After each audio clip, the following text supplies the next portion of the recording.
Hello guys, അപ്പം നമ്മൾ ഇന്നെന്താ സംസാരിക്കുന്നത് 5 സൈക്കോളജിക്കൽ തിങ്സ് ദാറ്റ് നമ്മൾ മറ്റുള്ള ആളുകളോട് ഷെയർ ചെയ്യാൻ പാടില്ല. അതെന്തൊക്കെയാണെന്ന് വെച്ച് കഴിഞ്ഞാൽ, ആദ്യത്തെ കാര്യം നമ്മുടെ ഫിനാൻഷ്യൽ സ്റ്റാറ്റസ്. നമുക്ക് എത്രത്തോളം പൈസയുണ്ട്, നമ്മളെ സാലറി എത്രയാണ്, നമ്മളെത്രത്തോളം നമുക്ക് കടമുണ്ട്, അങ്ങനത്തെ നമ്മളെ ആസ്തി, അതൊന്നും മറ്റുള്ള ആളുകളോട് ഷെയർ ചെയ്യേണ്ട ആവശ്യമില്ല. ആ ഷെയർ ചെയ്യുന്നത് നമുക്കൊരിക്കലും എന്തായാലും ഒരു ഉപകാരത്തിനെത്താത്തിടത്തോളം കാലം നമ്മളത് മറ്റുള്ളവരോട് പറഞ്ഞു നടക്കേണ്ട ആവശ്യമില്ല. പിന്നെ രണ്ടാമത്തെ കാര്യം എന്ന് വെച്ചാൽ നമ്മുടെ റിലേഷൻഷിപ്പ് ഇഷ്യൂസ്. എല്ലാ റിലേഷനിലും ഇഷ്യൂ ഇല്ലാതെ ഒരു റിലേഷൻ ഉണ്ടാവില്ല. പക്ഷേ ആ ഇഷ്യൂ സോൾവ് ആവുകയും ചെയ്യുന്നുണ്ട്. നിങ്ങളെന്ന് നോക്കിയാൽ മനസ്സിലാവുന്നൊരു കാര്യമാണ്. ആ ഒരു സാഹചര്യത്തിൽ നമ്മൾ മൂന്നാമതൊരാളോട് ഷെയർ ചെയ്യുകയാണെങ്കിൽ അവർ നമ്മളെ പിന്നീട് കാണുന്ന സമയത്ത്, അല്ലെങ്കിൽ നമ്മളെ പാർട്ട്ണറെ പിന്നീട് കാണുന്ന സമയത്ത് അവർ മനസ്സിലാക്കുക അന്ന് പറഞ്ഞ ആ ഇഷ്യൂ ആണ്. അതുമല്ല, ഒരു തേർഡ് പേഴ്സണെ നമ്മുടെ റിലേഷൻഷിപ്പ് ഇഷ്യൂയിലേക്ക് ഇൻക്ലൂഡ് ആക്കുന്നത് നമ്മളൊരിക്കലും റിലേഷനെ ഹെൽപ്പ് ചെയ്യുന്നതിനേക്കാളും കൂടുതൽ മിക്കവാറും അത് റിലേഷൻഷിപ്പ് വേസ്റ്റ് ആക്കാനാണ് സഹായിക്കുക. അപ്പോൾ അതുപോലെ തന്നെ റിലേഷൻഷിപ്പ് ഇഷ്യൂ മറ്റുള്ള ആളോട് ഷെയർ ചെയ്യാതിരിക്കാൻ നോക്കുക. സീരിയസ് ആയിട്ടുള്ള ഇഷ്യൂ ആണെങ്കിൽ ഷെയർ ചെയ്ത് തന്നെ വേണം. അതേപോലെ തന്നെ അടുത്ത കാര്യം എന്ന് വെച്ച് കഴിഞ്ഞാൽ നമ്മളെ പേഴ്സണൽ സ്ട്രഗിൾസ്. എല്ലാ മനുഷ്യന്മാരുടെ ലൈഫിലും പേഴ്സണലായിട്ട് ഒത്തിരി സ്ട്രഗിൾസ് ഉണ്ടാകും. സ്ട്രഗിൾ ചെയ്ത മനുഷ്യന്മാരുണ്ടാവില്ല.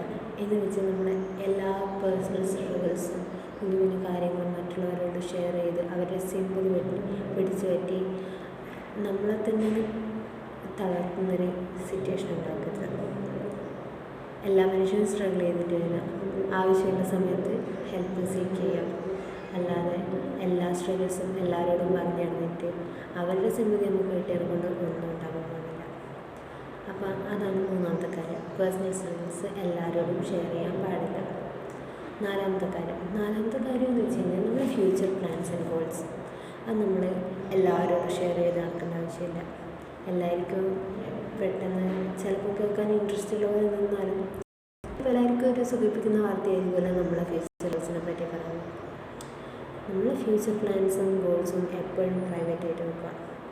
എന്ന് വെച്ച് സിറ്റുവേഷൻ വരുന്ന സ്ഥലത്ത് ചില ആൾക്കാരുണ്ടാവും, അവരായിരിക്കാം ചിലപ്പോൾ നമ്മളെ ഗോൾസും പ്ലാൻസും ഒക്കെ അച്ചീവ് ചെയ്യാൻ നമ്മളെ വഴിയിൽ ഒരു പ്രതീക്ഷയോ അല്ലെങ്കിൽ പുതിയൊരു അറിവൊക്കെ തരുന്ന ആൾക്കാർ. അവരുടെ അടുത്ത് ഷെയർ ചെയ്യുക. എന്ന് വെച്ച് എല്ലാവരും പോയിട്ട് നമ്മളെ പ്ലാൻസും ഗോൾസും പറഞ്ഞിട്ട് നമ്മൾ സ്വന്തമായിട്ടുള്ള വാല്യൂ ഒരിക്കലും നശിപ്പിച്ചിട്ടുള്ളത്. അതാണ് നാലാമത്തെ പോയിൻ്റ് എന്ന് വെച്ച് കഴിഞ്ഞാൽ നമ്മളെ പ്ലാൻസും ഫ്യൂച്ചർ ഗോൾസും എല്ലാവരോടും പറഞ്ഞെടുക്കാൻ പാടില്ല. നമ്മളെ വാല്യൂ തന്നെ നശിപ്പിക്കുന്നൊരു പരിപാടിയാണ്. അടുത്തത് നമ്മളെ ഫാമിലി പ്രോബ്ലംസ്. എല്ലാ ഫാമിലിയിലും പ്രോബ്ലംസ് ഉണ്ടാകും. പ്രോബ്ലംസ് ഇല്ലാതെ ഒരു ഫാമിലി ഉണ്ടാവില്ല.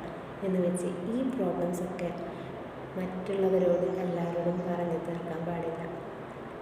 നമ്മളെ ഫാമിലിയിലുള്ള പ്രോബ്ലം, നമ്മളെ റിലേഷൻഷിപ്പിലെ ഇഷ്യൂ, നമ്മളെ ലൈഫിലുള്ള ഇഷ്യൂസ്, അതൊക്കെ മാക്സിമം പുറത്തേക്കാക്കാൻ നിൽക്കണം. എന്നുവെച്ചാൽ ഇന്ന് നമ്മൾ പറയുന്നത് പറയുന്നതായിരിക്കും എല്ലാവരോടും പറയുന്നത്. നമ്മൾ ഓക്കെ, നമ്മളെ സിമ്പതി കിട്ടി, നമുക്കെന്തൊരു ആശ്വാസം. പക്ഷെ നാളെ ഒരു ഗോസിപ്പിന് വേണ്ടിയിട്ടുള്ള ന്യൂസാവും. നമ്മളെ ഫാമിലി ഗോസിപ്പ് എന്ന രീതിയിൽ ചർച്ച ചെയ്യപ്പെടേണ്ട ഒരവസ്ഥ ഉണ്ടാവരുത്. ഇത്രയും 5 കാര്യങ്ങളാണ് നമ്മളെ ലൈഫിൽ മറ്റുള്ളവരോട് ഷെയർ ചെയ്യാൻ പാടില്ലാത്ത